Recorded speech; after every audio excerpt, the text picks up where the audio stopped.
E aí, pessoas, tudo bem? Bora continuar então. Contração e relaxamento das fibras musculares esqueléticas. Como que acontece o processo? Então a gente viu o macro, viu o micro e agora a gente vai ver como é que o processo realmente de fato acontece, certo? Primeiro, desde meados da década de 50, cientistas descobriram que o filamento da actina e o filamento da miosina têm o mesmo tamanho. Então, como é que acontece esse processo de contração, de encurtamento e de extensão e relaxamento do músculo estriado esquelético? Tá. Para a gente lembrar disso, tem que voltar lá na estrutura menor, na menor estrutura contrátil da musculatura, que é quem errou? Sarcômero, certo? Então, o sarcômero, ele compreende-se entre duas linhas Z, e existem diversas estruturas e proteínas aqui presentes, certo? O que acontece durante a contração? Mas, gente, esquece. Os filamentos grossos e filamentos finos, eles se deslizam, então os filamentos finos se deslizam e se movem em direção à linha M. Então aqui, ó, a linha M, para recordar, ela está bem no centro de um sarcômero, certo? E os filamentos finos, eles vão ser puxados, empurrados pelos grossos e eles vão se deslizar em direção à linha M, diminuindo o tamanho do sarcômero, que é o que está acontecendo aqui, ó. Então aqui eu tenho um sarcômero, um músculo em relaxamento, tem um sarcômero aqui e o outro aqui, certo? Aqui, ó, em contração parcial, então o sarcômero já está diminuindo de tamanho, certo? E a miosina já está puxando as actinas em direção à linha M.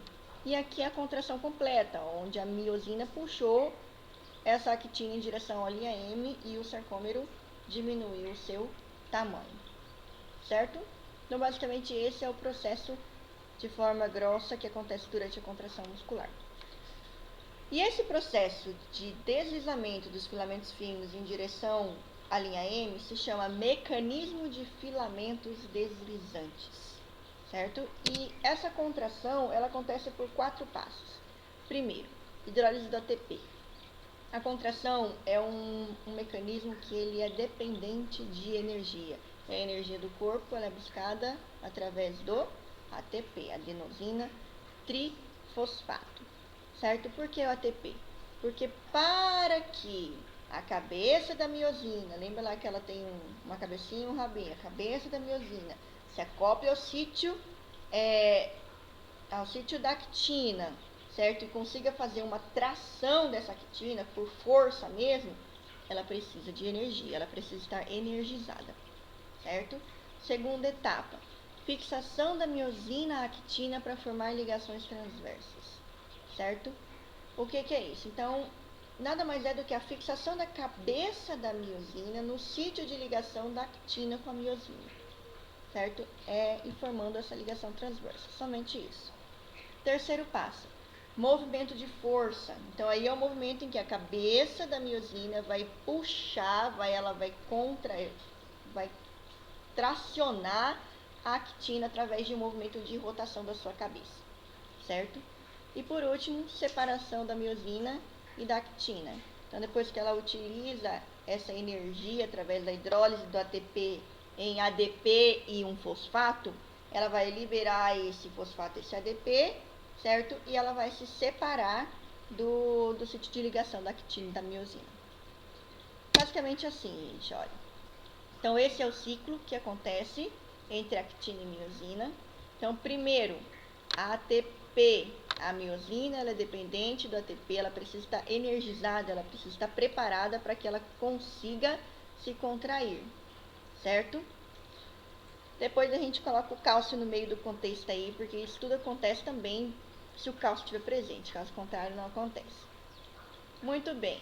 Aqui na cabeça da miosina existem enzimas que quebram, que fazem a hidrólise do ATP, uma ATPase, certo? E ela vai quebrar o ATP em ADP e um fosfato, energizando essa molécula, energizando a miosina, certo? O cálcio, depois eu explico o mecanismo, ele vai se ligar ao complexo troponina, tracomiosina e vai fazer uma mudança de conformidade, expondo o sítio de ligação da actina com a miosina. Se esse sítio estiver exposto e essa molécula de miosina estiver energizada, ela vai se ligar a esse sítio de ligação, que é o que está acontecendo exatamente aqui, ó. Então, a miosina energizada está se ligando à actina, certo? Formando a ligação transversa, no caso, as ligações transversas, porque várias estão fazendo isso ao mesmo tempo, certo? Para que ocorra o deslizamento dessa actina, a miosina, ela então precisa girar, certo? Rotacionar a sua cabeça, girar em direção ao centro do sarcômero, a linha N. Fazendo isso, as linhas dos dois lados elas vão ser puxadas para o centro, diminuindo o tamanho do sarcômero, certo? Depois de utilizar essa energia, ela libera o ADP, liberou o fosfato, certo? Outra molécula de ATP vai se conectar à sua cabeça e ela vai se soltar da actina, reiniciando o processo. Muito bem. E onde é que entra o cálcio nessa história toda? O cálcio é extremamente importante. Por que ele é importante? Porque o cálcio, ele precisa movimentar o complexo troponina-tropomiosina, porque esse complexo está tampando o sítio de ligação da actina com a miosina. Se eu não tirar esse complexo daí, a miosina nunca vai se ligar com a actina. Nunca, vai ser uma relação frustrada, certo? Então, o que eu tenho que fazer? Eu preciso de um estímulo externo, certo? Que chegue até essa membrana, causando um potencial de ação. O que é esse estímulo? Vem através de quem? Um neurônio, certo? Então, um neurônio traz este estímulo, certo?